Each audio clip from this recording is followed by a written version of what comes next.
ভারতীয় নাগরিকত্ব সংশোধন আইন বা সিএএ নিয়ে বিশেষ বৈঠক করল বিজেপি। রবিবার হাবড়ার কুমড়ায় একটি অনুষ্ঠান গৃহে একটি বিশেষ সভার আয়োজন করেছিল স্থানীয় বিজেপি নেতৃত্ব। অনুষ্ঠানে উপস্থিত ছিলেন বিশেষজ্ঞরা ছাড়াও বনগাঁ দক্ষিণের বিজেপি বিধায়ক স্বপন মজুমদার, উপস্থিত ছিলেন হাবড়ার বিজেপি নেতা স্বপন রায় সহ এলাকার বিশিষ্ট বিজেপি নেতৃত্ব। এদিন হাতে কলমে এবং ডিজিটালি গ্রামবাসীদের সমস্ত প্রশ্নের এবং কী করে নাগরিকত্বের জন্য আবেদন করা হবে তা দেখিয়ে দেন বিজেপি নেতৃত্ব।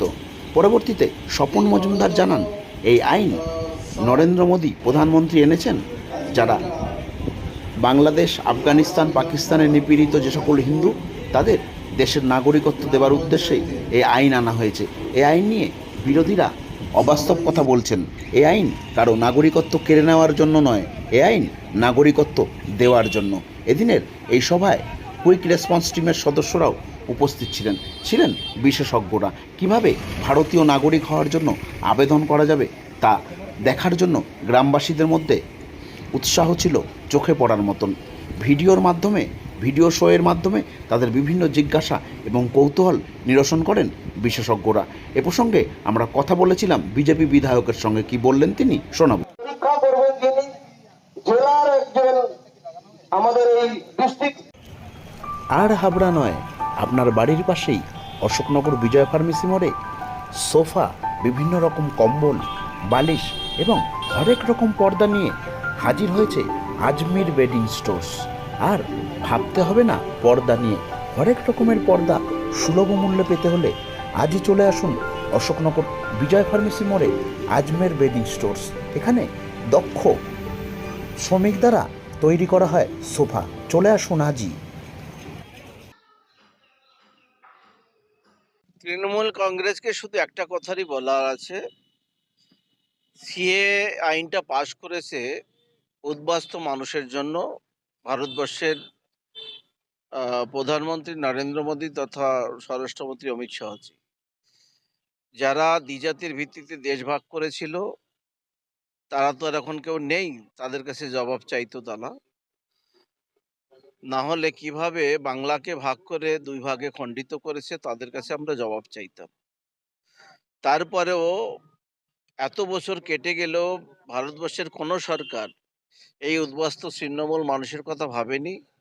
বর্তমান প্রধানমন্ত্রী নরেন্দ্র মোদী তিনি ভেবেছেন, তিনি আইনসভায় বিল পাশ করে সেটাকে সিএর মাধ্যমে নাগরিকত্ব দেওয়ার কাজ করছেন। এই সিএ আইনটা এমনভাবে তৈরি, মানুষকে নাগরিকত্ব দেয়, মানুষের নাগরিকত্ব কেড়ে নেয় না। যারা হিন্দু সনাতনী মানুষ, খ্রিস্টান, বৌদ্ধ, শিখ, তারা সবাই বাংলাদেশ, পাকিস্তান, আফগানিস্তান থেকে আসতে পাবে। যারা বাংলাদেশ থেকে রোহিঙ্গা আসবে তারাও সেখানে সমস্যা। আমি মমতা ব্যানার্জিকে প্রথমে বলবো, এই মরাকান্না যখন কাটছেন এই বনগাঁ এলাকায় এসে বা বিভিন্ন যেখানে উদ্বাস্তু মানুষ বসবাস করে ভোটের জন্য, তাহলে তাদের এই বিলে উচিত হয়। বিজেপি যেটা বলে, বিজেপি ঠিক তার উল্টোটা করে। আজকে সারা বাংলার মানুষের কাছে পরিষ্কার হয়ে গেছে, ভারতবর্ষের যেখানে যেখানে ডবল ইঞ্জিনের সরকার আছে সেখানে সেখানে বাংলা ভাষায় কথা বলার অপরাধে, বাঙালি হওয়ার অপরাধে সেখানে সেখানে বাঙালিদের খুব টর্চার করা হচ্ছে।